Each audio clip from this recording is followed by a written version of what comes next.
Most AI voice agents fail, not because they lack intelligence, but because they sound like a machine reading a script. And the moment a user hears that, trust drops, conversion drops. The conversation is already lost. So in this video, we're moving beyond basic prompts into something much deeper. We're going to engineer how AI thinks, pauses, and breathes. Because once you understand this layer, you don't just build voice agents, you build conversations that feel real. Here's the core problem. Most AI voice systems are optimized for speed and accuracy, but human conversation doesn't work like that. Humans pause, we hesitate, we process before we respond. So when an AI responds instantly, perfectly, every time, it triggers what I call a trust break. It doesn't feel intelligent, it feels artificial. The solution isn't better answers, it's better delivery architecture.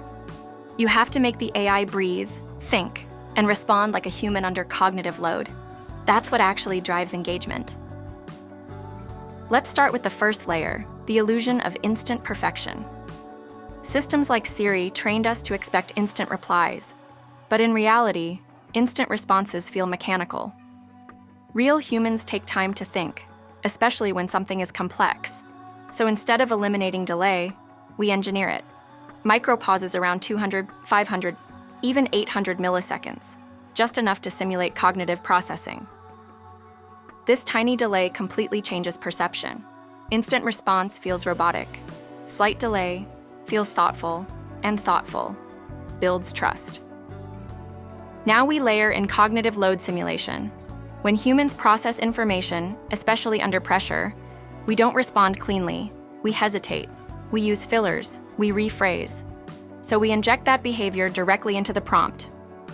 Filler words like, let me think, aren't flaws, they're signals. Signals that something is being processed in real time. And when the AI encounters objections or complexity, we even allow slight stammers or restarts, because perfection feels fake, but controlled imperfection feels human. Now we go deeper, into breath and phonetic structure. Voice AI doesn't just read words, it interprets rhythm, sentence length, punctuation, spacing. All of it affects how speech is generated. So we design sentences like breathing patterns, short bursts, longer thoughts, then recovery. We use commas, pauses, even ellipses to simulate inhalation points. And we shift from formal language to natural contractions like gonna, kinda, you're. Because humans don't speak in perfect grammar, they speak in rhythm. And once your AI matches that rhythm, everything changes. Now we introduce dynamic behavior. Not every moment in a conversation carries the same weight. So the AI shouldn't respond the same way every time. Simple questions, fast responses, emotional statements or objections, slower, more deliberate pacing. This is response pressure tuning. You're aligning speed phrase with emotional intensity.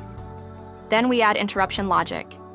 The AI can yield, sorry, go ahead, or hold the floor. Just 1 sec, this part matters. And finally, during high-stakes moments like closing, we slow everything down because speed feels like a pitch. But silence signals confidence. And this is where it all comes together. This isn't a script anymore. It's a layered system.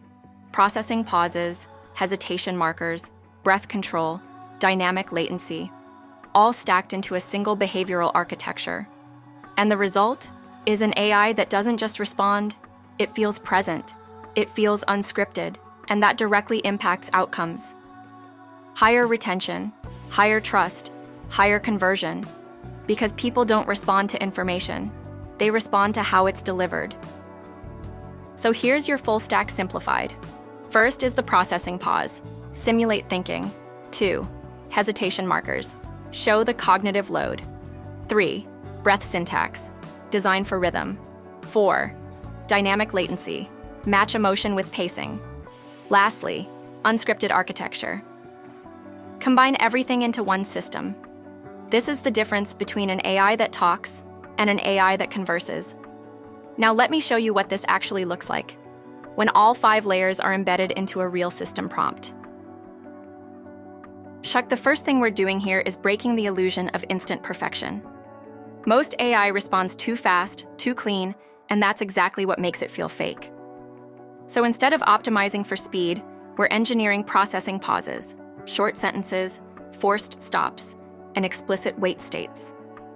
This creates the perception that the AI is actually thinking and not just retrieving. Next, we simulate cognitive load. Notice the microfillers. Got it. Makes sense. These aren't random, they're latency masks.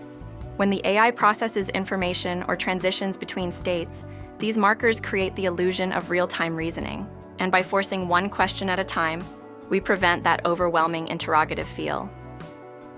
Now this is where it gets subtle, breath work. Most dialogue lines in the prompt has line breaks and is intentionally short, not for readability, but for respiration simulation. The pauses, the spacing, the soft phrasing, they map directly to how voice models generate audio. So instead of sounding like a continuous stream, the AI starts to sound like it's breathing. Here's where we introduce dynamic pacing.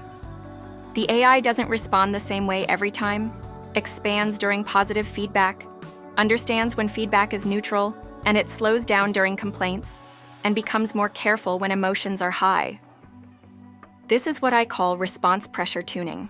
You're not just scripting replies, you're controlling the tempo of the conversation.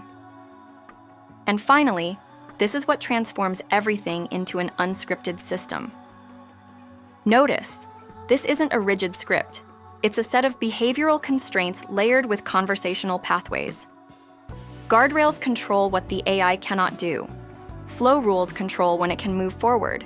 And the combination of pauses, fillers, and branching logic creates something that feels fluid, reactive, and human. Not because it's improvising, but because it's been engineered to feel like it is. This is the shift, from writing responses to engineering cognition.